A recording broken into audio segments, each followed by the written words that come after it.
বিশ্বনবী হযরত মুহাম্মদ সাল্লাল্লাহু আলাইহি সাল্লাম 570 খ্রিস্টাব্দে মক্কা নগরীতে জন্মগ্রহণ করেন। তার পিতার নাম আবদুল্লাহ এবং তার মাতার নাম আমিনা বেগম। মুহাম্মদ জন্মের পূর্বেই তার পিতা আবদুল্লাহ মৃত্যুবরণ করেন।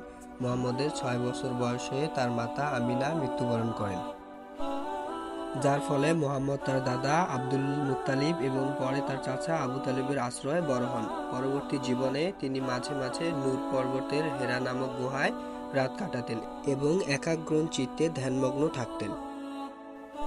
আনুমানিক 610 খ্রিস্টাব্দে হেরা গুহায় অবস্থানকালে জিব্রাইল নামক ফেরেশতা মুহাম্মদের কাছে আসেন এবং তাকে আল্লাহর পক্ষ থেকে প্রথম ওহীবাণী পৌঁছে দেন। তখন মুহাম্মদের বয়স ছিল 40 বছর। 613 খ্রিস্টাব্দে মুহাম্মদ সর্বসমক্ষে এসব বাণী প্রচার করা শুরু করেন। তিনি ঘোষণা করেন, আল্লাহ এক ও অদ্বিতীয়। আল্লাহর কাছে সম্পূর্ণ আত্মসমর্পণ হলো জীবনের একমাত্র সঠিক পথ। মুহাম্মদের অনুসারী সংখ্যা প্রাথমিকভাবে খুবই কম ছিল। মক্কার বহু ঈশ্বরবাদী কুরাইশদের পক্ষ থেকে তিনি 13 বছর ধরে নির্যাতনের শিকার হন। ক্রমাগত নিপীড়নের হাত থেকে বাঁচতে 615 খ্রিস্টাব্দে তার কিছু অনুসারী বর্তমান ইথিওপিয়ার চলে যান। পরবর্তীতে 622 খ্রিস্টাব্দে তিনি ও তার অনুসারীরা মক্কা থেকে মদিনায় চলে যান।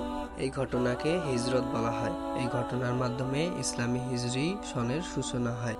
মদিনায় মুহাম্মদ সকল গোত্রকে ঐক্যবদ্ধ করে এবং একটি চুক্তির মাধ্যমে মদিনার সনদ প্রতিষ্ঠা করেন। 629 খ্রিস্টাব্দের ডিসেম্বরে মক্কার গোত্রগুলোর সাথে 8 বছর ব্যাপী আত্মবৈরিতার পর মুহাম্মদ 10,000 মুসলিম সৈন্যর একটি বাহিনী নিয়ে মক্কা শহরের দিকে অগ্রসর হন। তিনি প্রায় বিনা রক্তপাতে মক্কা নগরী জয় করেন। 632 খ্রিস্টাব্দে বিদায় হজ থেকে ফেরার কয়েক মাস পর তিনি অসুস্থ হয়ে পড়েন এবং মৃত্যুবরণ করেন।